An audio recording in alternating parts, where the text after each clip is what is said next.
Day 5 of creating content consistently. Today, I wrote down a lesson that I think is very important. Let's get straight into it. The first one is focus on things that you can control. A lot of the time, we find ourselves worrying about a host of things. Like, there's so many things in life that we find ourselves worrying about, and you need to start auditing everything that you're worrying about. And the lesson here is that you need to start focusing on only the things that you can control. And the framework that we're going to use to be able to do that is this. You ask yourself a simple question. This thing that I'm worried about right now, is there anything that I can do about it? That's simple. If your answer is yes, and in the first place, why are you even worrying about it? Because you can do something about it. If you can do something about it, then just go do something about it. So that's how I have begun thinking about things, right? Like every single time that I begin worrying about anything, or if something is important enough to get my attention, instead of worrying about it, the question is there anything that I can do about this? And let's make this practical. Say something happened to you. You were trying to start a business, and then maybe the money didn't come through, some money that you were expecting didn't come through, or the client that you wanted, you couldn't get the client. Anything at all could have happened, right? But you stop there.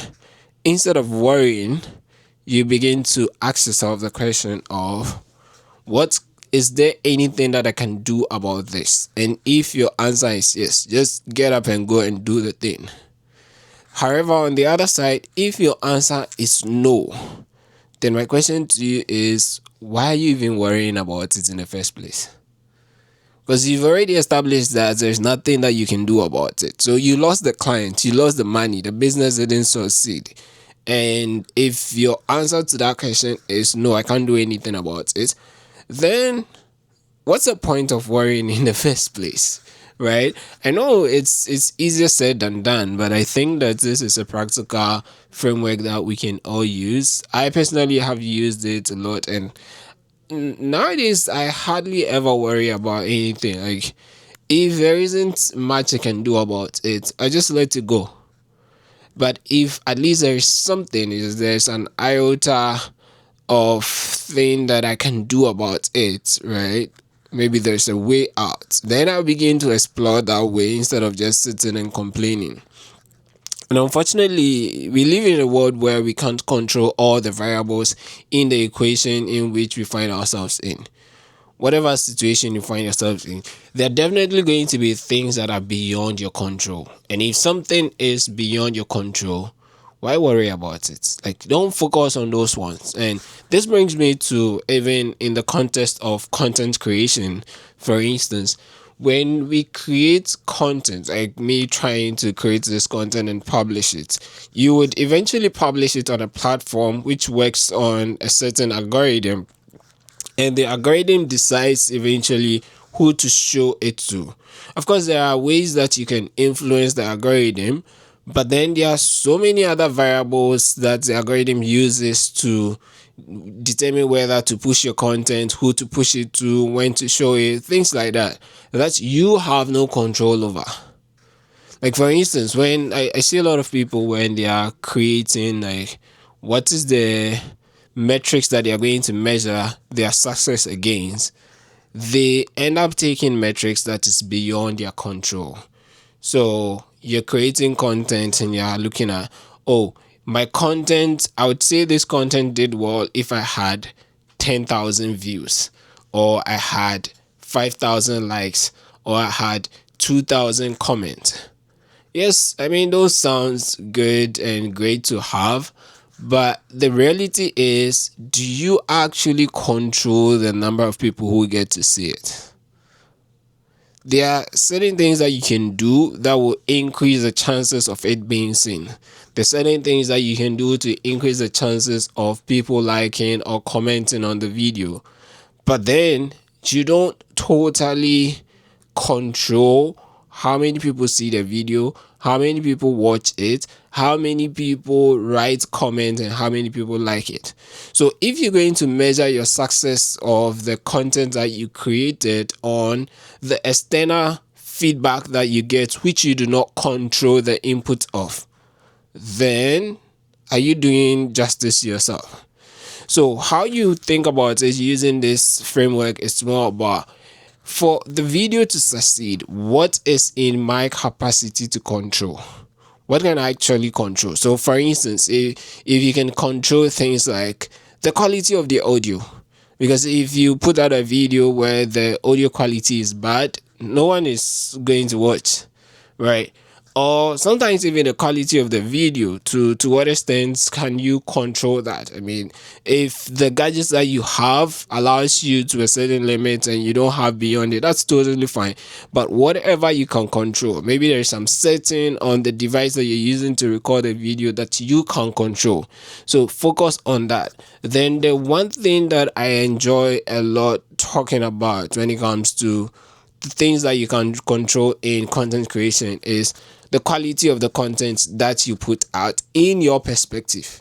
Remember, quality in itself is, I say a lot of time, it is subjective. When you talk about quality, in fact, there are of course objective measures that we can use, right?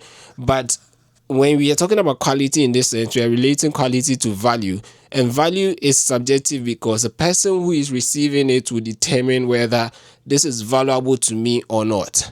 So if you want to control the quality or the value of the content that you're putting out, put yourself in the shoes of whoever you want to consume the content, and that person, when you put yourself in the shoes, make sure you're creating like the most valuable content for that person. That is definitely something that you control. So don't worry about whether you get 10,000 people liking it or not. What you worry about is, if I was the consumer of this content that I'm creating, and this is applicable in almost anything, it's not just about content, right? You have there are inputs that you're putting into the equation of life for which you have control over. And there are some inputs that are automatic and you have no control over.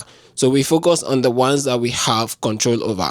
Another input when it comes to, say, content creation is the number of times you show up, how consistent you are. That is something that you can control. So every single day you wake up, you made a promise, like I did here, that I'm going to be creating content on daily basis. So if I showed up every single day, that is an input that I can control. If I don't show up, then that is something I can work around. Like, why didn't I show up? This is not something that's totally outside my control. Of course, I mean, there are some natural occurrences that when it happens or takes place might deter me from showing up. Maybe something so drastic happened, God forbid, but if something like that happened that you couldn't show up, but at least you will have a justification for it. So that's why the framework that we use was, is there anything I can do about this? If yes, then just get up and do it. If no, why worry about it in the first place? Because there's nothing that you can do about it. The second thing I wrote down here is first principles thinking. In this past couple of weeks, almost everything I've been doing is applying this principle of, or framework of first principle thinking, and giving credit to where credit is due. I learned this for the first time from Elon Musk, and it has been publicly attributed to his approach to thinking and solving problems. So if you want, in fact, I encourage everyone, if you get to watch this video, I encourage everyone to read about the first principle thinking, especially according to how Elon Musk uses it in his companies.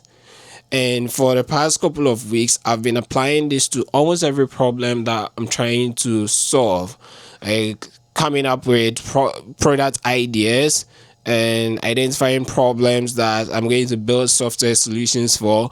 Even in our startups, when we come across problems, like, I use this principle a lot. So Let me try and summarize what my understanding of the principle is, and then pick your interest for you to go and look into it and start applying it to your own life as well. So, the first principle thinking is about you breaking down problems to their bare form. Okay, so every problem, no matter how big the problem is, has like the smallest form of it. So you want to break it down and analyze that. Then you want to also identify what are the specific constraints that you can do nothing about. Because most of the time, the problem that you're about to solve, the constraints, especially the ones that is universally acceptable as constraints, are usually not constraints necessarily. Like, it's because people have come to accept them that this is it. Like, there's nothing that we can do about it, or this is how it has been. Nobody is questioning it. So you have to begin questioning every single part. Like, what are the assumptions here, and why are these assumptions true or not? Then question them, the why not. So if they say that, oh, this is how it has been done, your question becomes, but why? Why must it be this way? Is there not any other way? Have we explored other ways? So that is the first principle thinking. Of course, there are some what they call fixed constraints. There are some constraints that are fundamentally solid. Like, there isn't much you can do about it. For instance, if you take a principle like gravity, for instance, in physics, gravity is like, not being technical, gravity is essentially the force that will pull the thing towards the surface of the earth, such that if you throw something into the air, gravity will eventually bring it down. That thing cannot suspend in the air forever.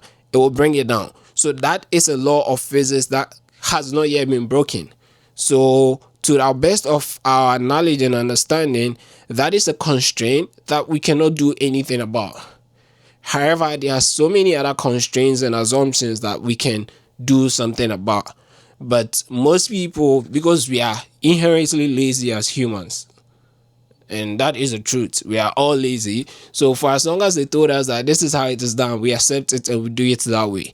So when you're using the first principles thinking, you begin questioning all those assumptions until you establish that this is indeed a fundamental truth that we cannot do anything about. It's a fundamental constraint, or a physics level constraint that we cannot do anything about.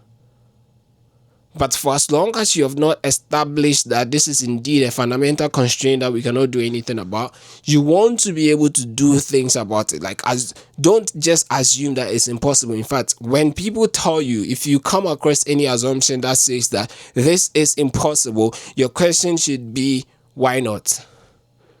Why is this impossible? Is it because no one has done it before? Because that's the definition of impossible. Impossible is just when no one has done it before. It doesn't mean no one can do it. Like, it means no one has done it before. And maybe you'll be the first person to do it. But the moment you take that assumption that it is impossible because no one has done it before, and you say, oh, okay, that is impossible, I can't do it, then you will not even give it a try. But if you understand it as this is just an assumption based on the fact that a couple of people might have tried doing this thing and they couldn't. However, have you sat down to analyze the approach they used? Why was it not successful? Is there an alternative? Can you try something else? What if this assumption that they are making is not true? What if we change it around this time? So that is the first principles thinking, and I encourage you all to go and read about it. In fact, in all my brainstorming sessions nowadays, that is essentially what I use. And that brings me to the last thing I wrote about, using AI for brainstorming. I enjoy using LLMs to brainstorm a lot. I don't know if this is applicable to everyone, but I personally enjoy learning by discussion. So when I learn stuff, I want to discuss with others. I want to get feedback, the way people think about it. It helps me absorb knowledge faster. So what I'm using the LLMs for nowadays is doing that feedback or discussion that I would have done with real humans around. If you ask any of my close friends that I've studied with before, will tell you That's exactly how I learn. I like asking questions. I'll probably just read something and get an understanding in my head. And once I get that understanding, I throw out a question to somebody that I'm studying with. I'm like, what do you think about this? Then get their understanding of it as well, because it helps me clarify my thinking. So now I use the LLMs mostly for this, but when it comes to solving problems, I use the LLMs to help me brainstorm. And in my prompt, I will usually say using the first principle thinking approach. And in fact, there are times that when you put something in the LLM, it tells you that, oh, this is too aspirational, this is too big, this is a huge problem, like this is a huge thing. It will be very difficult to solve. So the way I overcome that, so that we get practical and start thinking through the thing instead of just assuming, because trust me, like the LLM has been trained on data that is available publicly. This means that the average data out there is that impossible things should not be tried. So if the thing has not been done before, it will tell you that, oh, this has not been done. Or if the average person says that this is difficult to do, that is exactly what the LLM is going to tell you. So as soon as you start, or you want to do something beyond what the average person expects to be okay to do, the LLM says that, oh, this is an ambitious project, this is this, and that is. So the way I circumvent that is, I tell it, assume that you are in a team, an Elon Musk team, and you are going to use the first principle thinking approach to dig into this problem or analyze this problem. Then I go ahead to tell it everything that I needed to do. So the assumption here is, okay, now I'm not just anybody. I'm actually working with Elon Musk, with all the crazy things that he's been able to do. We know that this particular team, so the context you're creating is that we are people, or we're a set of people who do not sit well with conventional wisdom. Like, we don't accept things just because the average person says it is so. We question everything and we try to redesign every single thing. So once you give it a context in your prompting, say, assuming you are a member of one of Elon Musk's team working on this problem, let's apply the first principle thinking to look at this problem. And then whatever I want it to do, I'll tell it, so that we start from there. What you do there is you've removed all those assumptions, those average assumptions that this cannot be done, this cannot be done, this cannot be done. You've removed all of them, because you're saying that, hey, I need you to go down to the root of the problem and start analyzing it. And you're not just anybody, you're part of a team that is breaking boundaries. You're part of a team that does not accept conventional wisdom. We need to go beyond what the average person is asking and do more. And that is how I've been using the LLMs, and it's been helping me think through a lot of problems. I hope this is helpful. And if you're following the journey, I mean, show some love. I don't know what to say, but show some love. It's either you comment, if you have questions, please ask me, like the video, share the video, but support me in the journey. And I hope to bring you more valuable videos sharing my thoughts and my experiences. Thank you, and I'll see you in the next video. Bye bye.